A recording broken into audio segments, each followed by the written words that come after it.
नमस्कार, मैं हूं जगत सिंह आवाना और आप देख रहे हैं सरिश्मा टाइम्स। जो काम सरकार करे वो मास्टर स्ट्रोक, जो सरकार सोच ले वो मास्टर स्ट्रोक, जो पब्लिक के का नुकसान पहुंचाए वो सरकार के लिए मास्टर स्ट्रोक, जो सरकार टैक्स लगाए वो मास्टर स्ट्रोक, जो सरकार उस टैक्स को कम कर दे तो मास्टर स्ट्रोक। गजब का माहौल है साहब, अजीब सी स्थिति है, हर चीज मास्टर स्ट्रोक। अब देखिए सोना बढ़ रहा है, 1 लाख के पार हो गया, तो इस पर आकलन दे रहे हैं लोग कि ये तो मोदी जी की वजह से बढ़ा है। आपको पता होगा जब मनमोहन सिंह का शासन था 29,000 कुछ रुपए तोला सोना था, लेकिन अब 1 लाख के पार हो गया। तो जिन्होंने उस समय सोना खरीदा था वो सोचो उन्हें कितना फायदा हुआ। ये तर्क है, ये तर्क मीडिया के हैं, ये तर्क अंधभक्तों के हैं, यही तर्क उन लोगों के हैं जो इस सरकार के हम मिलाते हैं। परंतु क्या आप इस तर्क से खुश हैं? सोना 1 लाख के पार हो गया, क्या आप इससे खुश हैं?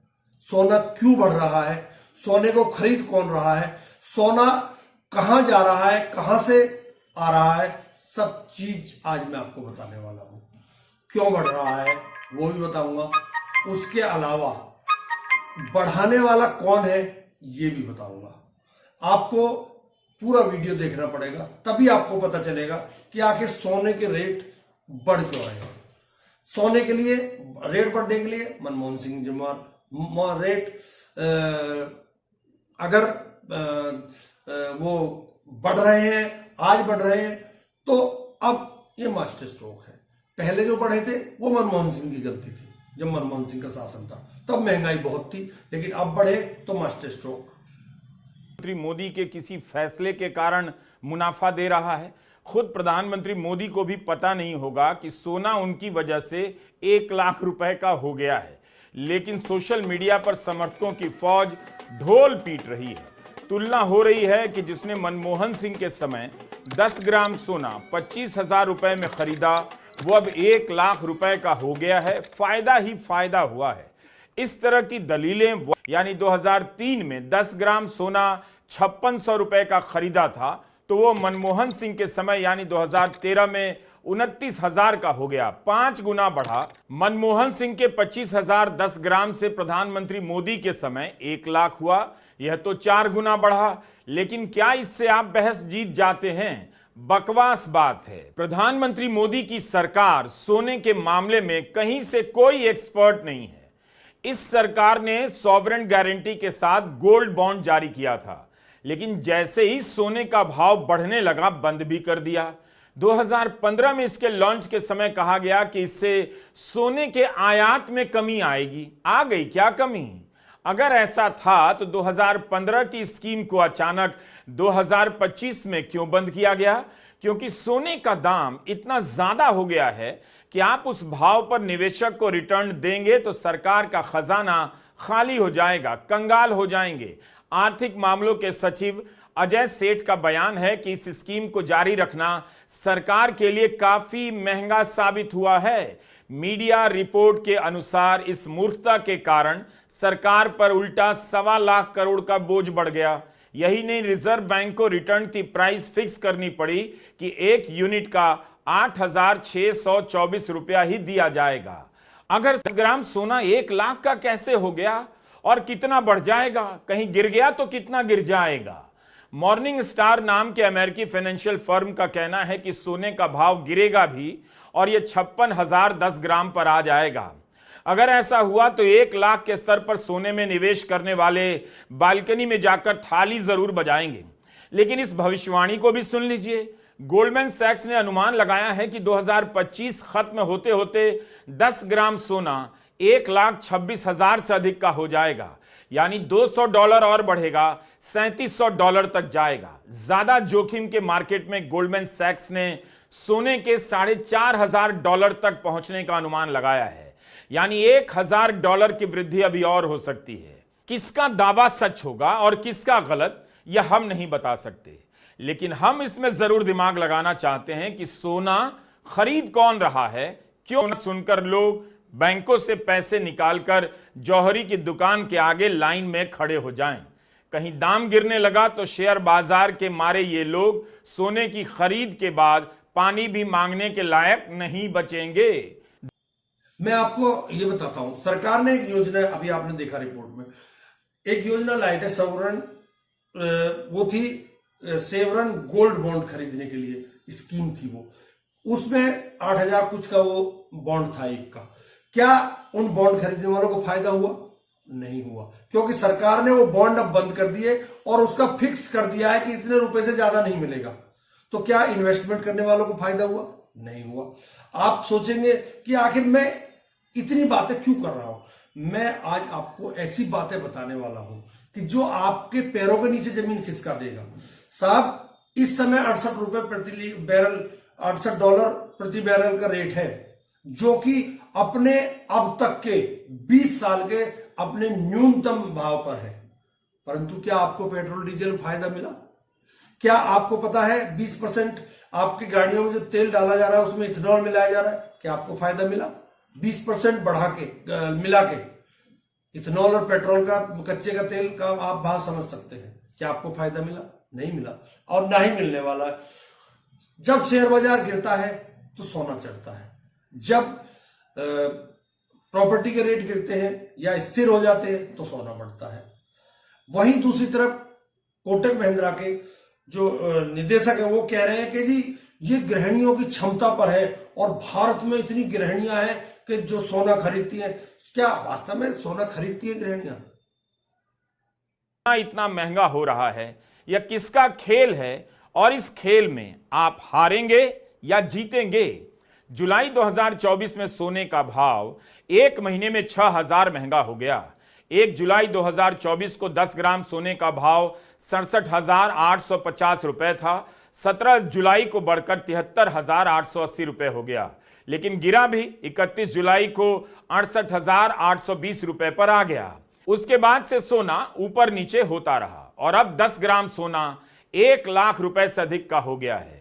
10 मई 2024 को अक्षय तृतीया थी। उस दिन 10 ग्राम सोने का भाव 73,240 रुपए था। 11 महीने में 10 ग्राम सोने का भाव 96,000 रुपए पर पहुंच गया। 31% से ज्यादा का फायदा हुआ। इस साल अप्रैल महीने की शुरुआत में 10 ग्राम सोना 91,000 के रेट पर पहुंचा। अभी महीना खत्म होने में 8 दिन बाकी है। सोना 1 लाख से ज्यादा का हो गया है। जिसने सोने में निवेश किया है पहले, वो आज मुस्कुरा तो रहा होगा। तो कौन है आप में से स्मार्ट जो पिछले 1 साल में या उसके पहले से सोने में निवेश कर रहा था? यह पता किया जाना चाहिए कि सोने में निवेश करने वाले कौन कौन हैं। फंड मैनेजर हैं। सरकार, सेंट्रल बैंक और अर्थशास्त्री को भी भारत से सीखना चाहिए कहते हैं। क्या सचमुच यह भारत की महिलाओं का चमत्कार है कि उन्होंने सोने में निवेश किया? पहले भी तो भारतीय महिलाएं सोने में निवेश कर रही थीं, टुकड़े टुकड़े में सोना खरीद रही थीं। क्या पिछले 2 साल में ऐसा कुछ देखने को मिल रहा है कि भारत की महिलाएं सोना खरीदने लगी हैं? उनके पास इतना ज्यादा पैसा आ गया है कि 10 ग्राम सोने का भाव वो खरीदते खरीदते 1 लाख के पार ले गई हैं। बकवास की भी एक सीमा होती है। सवाल शुरू होता है संदेह से। क्या वाकई यह समय है भारत की गृहिणियों की तारीफ का, या उन्हें आगे कर कोई सच्चाई छिपाने का प्रयास कर रहा है? कहीं ऐसा तो नहीं कि इसके पीछे उद्योगपति और निवेशक एक सच को छुपा रहे हैं कि वे सोने में पैसा लगा रहे हैं क्योंकि उन्हें दिख गया है कि मंदी आने वाली है, अर्थव्यवस्था में जान नहीं बची है, तो पैसा बैंक में मत रखो, शेयर बाजार में मत रखो, सोने में लगा दो। जैसा भी होगा, जितना भी होगा, अपने पास तो रहेगा। संकट की बात अगर वो कह देंगे तो फंस जाएं। सोचने वाली बात यह है, क्या मंदी का दौर आने वाला है? अमेरिका तो यही कहता है, अमेरिका के जो सीनेटर हैं वो तो यही कहते हैं। साल 1930 की चर्चा हो रही है। इस साल महामंदी की याद की जा रही है। बार बार कहा जा रहा है कि ट्रंप ने टैरिफ की राजनीति शुरू कर दुनिया को मंदी की तरफ धकेल दिया। शेयर बाजार में निवेश करना असुरक्षित हो गया तो लोग सोने में निवेश कर रहे हैं, ताकि जब करेंसी टूट जाएगी तो कम से कम सोने का धेला तो बचा रह जाएगा। अगल बैंक के अध्यक्ष जेरोम पावल ने कह दिया कि ट्रंप के लगाए टैरिफ के कारण आने वाले समय में विकास की रफ्तार कम हो सकती है, महंगाई, बेरोजगारी बढ़ सकती है। इस बात से ट्रंप नाराज हो गए, पावल को लूजर कहने लगे और मांग करने लगे कि फेडरल बैंक इंटरेस्ट रेट तुरंत कम करे। पावेल के महंगाई वाले बयान के बाद ट्रंप ने सार्वजनिक रूप से कह दिया इन्हें जल्द से जल्द बर्खास्त कर दिया जाए। ट्रंप के बयानों के बाद मार्केट और सरकारी बॉन्ड दोनों में तेजी से गिरावट देखी गई। विश्लेषकों का मानना है कि इस सबसे पैदा हुई अस्थिरता के कारण भी सोने के दाम ने इस हफ्ते छलांग लगाई। अकेले 2025 में सोने का दाम 30% बढ़ा है। अप्रैल के 20 दिनों में सोने के दाम में 8% की बढ़ोतरी दर्ज की। मिडिल क्लास हर जगह पिसता है, हर जगह फंसता है, हर जगह से उससे निकलने का बेचारे को छटपटाता है। परंतु आप सोचिए, जब गोल्ड लोन लेने बैंक में मिडिल क्लास जाता है तो उसे कितने परसेंट पे मिलता है? और आपको ये तथ्य हिला देगा कि पिछले एक साल में 73% गोल्ड लोन लेने वालों की संख्या बढ़ गई है, और वो भी मिडिल क्लास। जब देश में इतना काम रोजगार है, सब चीज सस्ती हो गई है, सब चीज देश एकदम से रामराज बन गया है, तो गोल्ड लोन क्यों ले रहे लोग? क्या गोल्ड में पैसा लगाकर और उसी गोल्ड को गिरवी रखकर किसी को मजा आता है? कोई चाहेगा कि मेरा गोल्ड बैंक में गिरवी रखा जाए? ये आरबीआई के आंकड़े, मेरे आंकड़े नहीं है, कि 73% की वृद्धि हुई है। कर लोग लोन क्यों ले रहे हैं? जब गिरवी रखने की खबर आती है तब तो कोई उदय कोटक भारत की गृहिणियों की हालत को लेकर चिंता नहीं जताते। एक साल में गोल्ड लोन लेने में 76% की वृद्धि हुई है। यह रिजर्व बैंक का खुद का आंकड़ा है। कुछ अनुमानों के मुताबिक भारत के परिवारों के पास 24,000 टन सोना है। दुनिया भर के बैंकों में जितना सोना जमा है, तकरीबन उतना सोना तो भारत के घरों में है। तो क्या आप इस सोने से ही लोन लेकर अपना घर चला रहे हैं? लोगों के घरों में जो सोना है उससे अर्थव्यवस्था पर क्या असर पड़ रहा है? खबरें हैं कि reserve bank of India gold loan देने के नियमों में बदलाव करने की तैयारी में है। गोल्ड लोन पर जारी हुई ड्राफ्ट गाइडलाइन में लिखा है कि बैंकों और एनबीएफसी को गोल्ड लोन देने में अपनी सभी शाखाओं में एक समान प्रक्रिया अपनानी होगी। कलेक्शन और हिसाब करने की प्रक्रिया को स्थापित करना होगा ताकि कोई गड़बड़ी ना हो। सोने की गुणवत्ता के आकलन के लिए मानकों का सख्ती से पालन करना होगा। बिजनेस स्टैंडर्ड की अनुप्रेक्षा जैन ने एनबीएफसी क्षेत्र के जानकारों के हवाले से लिखा है कि इससे गोल्ड लोन की कीमत में 2 से 5% तक की बढ़ोतरी हो सकती है। जाहिर है इसका असर उपभोक्ता पर ही पड़ेगा, उसके लिए लोन और महंगा हो जाएगा। जाता है कि वे आर्थिक विकास में सहायक होती हैं, जो कि सही भी है, मगर जेवरात के बदले लोन लेने का आंकड़ा बता रहा है कि शायद शादी के कारण लोग कर्ज में डूबते भी जा रहे हैं। सभी गोल्ड लोन संगठित क्षेत्र से नहीं लिए जाते। असंगठित क्षेत्र में क्या हो रहा है यह हम नहीं जान सकते। विवेक कॉल का इशारा शायद साहूकारों की तरफ है। तो गेम आपको समझ में आया? असंगठित क्षेत्र में क्या हो रहा है किसी को पता नहीं। साधारण मिडिल क्लास के परिवार वाले भी तो पिस जाएंगे। भारत का समाज भीतर से एक सड़ा हुआ समाज है। यह शादी में दिखता है, बस ज्यादा ना दिख जाए इसके लिए लोग लाखों रुपए का खर्च कर मैरिज हॉल को सजा देते हैं और दूल्हे को घोड़ी पर चढ़ा देते हैं। मिडिल क्लास पर लड़के वालों की तरफ से सोने की मांग बढ़ती जाएगी और लड़की वाले मांग पूरी करने में मरते चले जाएंगे। तो इस सवाल का शादियों का मौसम आ रहा है। शादियों के मौसम में सोना महंगा होगा या सस्ता होगा? रिजर्व है। दूसरे नंबर पर जर्मनी आता है, उसके पास 3300 टन का भंडार है। तीसरे नंबर पर चीन है जो अमेरिका से बहुत पीछे है। चीन के पास 2280 टन का रिजर्व है और भारत तो इन 3 देशों से बहुत पीछे है। दिसंबर 2024 तक भारत के पास सोने का रिजर्व 876 टन का रहा। भारत की गृहिणियों के पास जितना भी सोना हो, भारत के सेंट्रल बैंक के पास सोने का रिजर्व कई देशों से कम है और भारत के परिवारों के पास जितना सोना है उससे भी काफी कम है। अमेरिका में आम लोग सोना नहीं खरीदते, लेकिन उसके सेंट्रल बैंक के पास जितना सोना है उससे डॉलर आज दुनिया पर राज कर रहा है। एचएसबीसी ग्लोबल ने एक अध्ययन किया है। इसके अनुसार भारत के परिवारों के पास 25,000 टन से ज्यादा सोना है। तब तो यह दुनिया के 10 बड़े सेंट्रल बैंकों से भी ज्यादा है।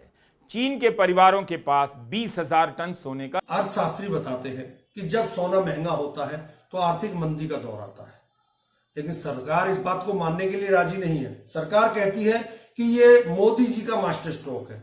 जिन्होंने सस्ता सोना खरीदा तो आज उनका सोना कितना महंगा हो गया। लेकिन इन अंधभक्तों से मैं ये सवाल करता हूं कि जो खरीदने जाएगा, जिसे अपनी बेटी की शादी करनी है, बेटे की शादी करनी है, वो उसके लिए मास्टर स्ट्रोक है या उसके लिए ये एक महंगाई का दौर है? आप खुद सोचिए इस बात को। खैर, जब 2024 में भारत इस विश्व का तीसरा सबसे सोना खरीदने वाला देश बन गया था। तुर्की 2024 में भारतीय रिजर्व बैंक सोना खरीदने के मामले में दुनिया का तीसरा बड़ा बैंक बन गया। भारत से ज्यादा सोना सिर्फ पोलैंड और तुर्की ने खरीदा। आरबीआई ने 72.6 टन सोना एक साल में खरीदा, 2023 की तुलना में 4 गुना अधिक। अप्रैल 2024 में रिजर्व बैंक के तत्कालीन गवर्नर शक्तिकांत दास ने बयान दिया कि हम गोल्ड रिजर्व बड़ा कर रहे हैं। वर्ल्ड गोल्ड काउंसिल की रिपोर्ट है कि 2024 में आरबीआई ने अपने गोल्ड रिजर्व में 9% की वृद्धि की। आरबीआई ने 2024 के 12 महीनों में से 11 महीने सोना खरीदा। नेशनल बैंक ऑफ पोलैंड ने भी 90 टन सोना खरीदा है, भारत से ज्यादा। नेशनल बैंक ऑफ पोलैंड के प्रेसिडेंट तो खुलकर सोने में निवेश की वकालत करते हैं। 2024 में चीन के पीपल्स बैंक ने 44 टन सोना खरीदा। तुर्की क्यों खरीदा गया था इतना सोना? क्या सरकार को पता था कि सोने के भाव बढ़ने वाले हैं? क्या सरकार ने उस सोना खरीदा जो खरीदा उसकी राहत इस देशवासियों को दी जो सस्ते में सोना खरीदा था? यहां सस्ता कर देती सरकार? नहीं दी। पिस कौन रहा है? Middle man. गोल्ड बॉन्ड वाले नहीं पिसते साहब, वो तो उद्योगपति है, वो अपने तरीके से चलते हैं। वहीं अपने पैसे को कई अर्थशास्त्री ये बोलते हैं कि अगर आप अपने पैसे को बचाना है तो गोल्ड में लगा दीजिए। गोल्ड का रेट बढ़ रहा है, शेयर बाजार से छटपटाए हुए लोग या शेयर बाजार में पिटे हुए लोग गोल्ड की तरफ बढ़ रहे हैं। आप ईटीएफ के अनुसार, association of mutual funds in India AMFI के अनुसार सोने के ईटीएफ में म्यूचुअल फंड का निवेश बढ़ गया है। एक साल के भीतर फरवरी महीने में 95% बढ़ गया। क्या इस दौरान आपने म्यूचुअल फंड की एसआईपी बंद होने की रिपोर्ट नहीं देखी? मार्च महीने में एसआईपी के जितने खाते खुले हैं उससे ज्यादा बंद हुए हैं। स्मार्ट निवेशक गृहणियां नहीं हैं, बैंक हैं, धनवान लोग हैं। भारत के लोग सोना बेचने के लिए टीवी 18 की शिवानी बजाज की। वर्ल्ड गोल्ड काउंसिल के आंकड़े बता रहे हैं कि भारत में सोने के गहनों की मांग में 7% की कमी आ गई है और गोल्ड ईटीएफ में 216% का उछाल आया है। 2024 में सोना के दाम में 15% का उछाल आया। इससे गहने बनवाना महंगा हो गया। मेकिंग चार्ज भी 10 से 25% महंगा हुआ है। एक और रिपोर्ट से जानकारी मिली कि सोना गिरवी रखने वालों में महिलाओं की संख्या बढ़ती जा रही है। 5 साल में 22% बढ़ गई है। अगर ज्यादा सोने में निवेश का रिटर्न है, ये बताने लगे हैं कि एक साल में सोने का रिटर्न 40% के करीब हो चुका है। इतना रिटर्न शेयर बाजार से नहीं मिलेगा। निफ्टी से भी ज्यादा रिटर्न सोना में निवेश करने से मिल रहा है। तो क्या यह ज्ञान प्राप्ति इन एक्सपर्ट को अभी अभी हुई है? सोना तो कई साल से धीरे धीरे बढ़ता ही जा रहा है। सवाल है कि इतनी तेजी से 1 लाख के पार कैसे पहुंचा, क्यों पहुंचा? ये एक्सपर्ट असली बात क्यों नहीं बता रहे हैं? आप देखिएगा, जैसे ही सोने का भाव गिरेगा, यही एक्सपर्ट अपनी सूट और टाई भी नहीं बदलेंगे, उसी कपड़े में आ जाएंगे और सोने को भला बुरा कहने लग जाएंगे, शेयर बाजार में निवेश को अच्छा बताने लग जाएंगे। पिछले 6 महीने में इक्विटी से मिलने वाला रिटर्न घटा है। बाजार की अस्थिरता खत्म होने का नाम नहीं ले रही। पिछले 6 महीने में मिड कैप और स्मॉल कैप का रिटर्न 11 से 14% ही रहा। अमेरिका के नैस्डैक और एसएनपी भी 6 महीने में 8% नीचे आ गए। इस बीच रिजर्व बैंक ने रेपो रेट कम कर दिया, जिससे फिक्स डिपॉजिट का रिटर्न फिर से घटने लगा। इसलिए लोग फिक्स डिपॉजिट के अलग अलग तरीकों की तरफ भाग रहे हैं। सोने में निवेश फिक्स माना जाता है। सोना को लेकर एक्सपर्ट सुझाव दे रहे हैं कि अपने निवेश का 5 से 10% हिस्सा सोना में लगाइए, इसे लंबे समय के लिए रखिए। मिंट अखबार में एक सीरीज छप रही है, गुरु पोर्टफोलियो सीरीज। इसमें तरह तरह के एक्सपर्ट बता रहे हैं आप कहां कहां निवेश करें। जैसे 21 अप्रैल को पत्रकार जस कृपलानी ने डीएसपी म्यूचुअल फंड के सीईओ कल्पेन पारेख से बात की। कल्पेन के बारे में लिखा है कि वो हाइब्रिड निवेश कर रहे हैं। सोने के रिटर्न के बारे में कहते हैं 1 साल में करीब 40% रिटर्न दिया है, जो कि सोने के 11% के दीर्घकालिक यानी लॉन्ग टर्म औसत रिटर्न से 3.5 गुना। अगर बिजनेस स्टैंडर्ड की रिपोर्ट को देखा जाए तो आने वाले दिनों में सोने के रेट और बढ़ सकते हैं। वहीं एक और अखबार है वो बोल रहा है नहीं, सोने के रेट अब कम होंगे। दोनों में कंट्रोवर्सी है आपस में। ऐसा नहीं है कि सोने के रेट भारत में बढ़ रहे हैं, ये विदेशों में बढ़ रहे हैं, परंतु वहां नई नई योजनाएं लाकर और नए नए पैटर्न तैयार करके उसको पब्लिक को रिलीफ दिया जाता है, परंतु यहां रिलीफ नहीं दिया जाता। यहां मास्टर स्ट्रोक का खेल चल रहा है। अब आप देखिए कि किसी की नौकरी का, आज नौकरी पे आया है वो, शाम को वो जब घर जाएगा, ऑफिस से निकलेगा, तो उसे पता नहीं है कि कल वो वापस आएगा, नौकरी उसकी रहेगी या नहीं रहेगी। आज आर्थिक स्थिति ये भी है इस देश में, परंतु कोई कहने वाला नहीं है। गोल्ड लोन कौन खरीद रहा है? इन्वेस्टर खरीद रहे हैं। गोल्ड लोन को रेट कौन बढ़ा रहा है? आपको मैंने दिखा दिया, सरकार बढ़ा रही है। सरकार अपने खजाने को भर रही है और पब्लिक और आम आदमी के जेब को काट रही है। आप ये देखिए कि जब 2024 में भारत सरकार ने सोना खरीदा तो सरकार को उस सोने का इस्तेमाल भारत के नागरिकों को रिलीफ देने के लिए करना चाहिए, परंतु वो नहीं करते। भारत के नागरिक अपना सोना जो उनके पास है उसे गिरवी रख रख कर अपना काम चला रहे हैं। मैंने आपको पहले बताया 74% लोग ऐसे हैं जो जिनमें वृद्धि 74% की वृद्धि हुई है पिछले 2 साल में, जिन्होंने अपने गोल्ड लोन बैंकों में रखा। ये आरबीआई का आंकड़ा कहता है, मेरा आंकड़ा नहीं है, परंतु फिर भी लोग खुश है। कल नौकरी रहेगी या नहीं रहेगी कोई पता नहीं है, परंतु सोने का रेट बढ़ने चाहिए, क्योंकि जिन्होंने मनमोहन सिंह के राज में 29,600 का खरीदा था, उसका आज 1.25 लाख 1 लाख रुपए रेट है। तो कितना फायदा हुआ देशवासियों को।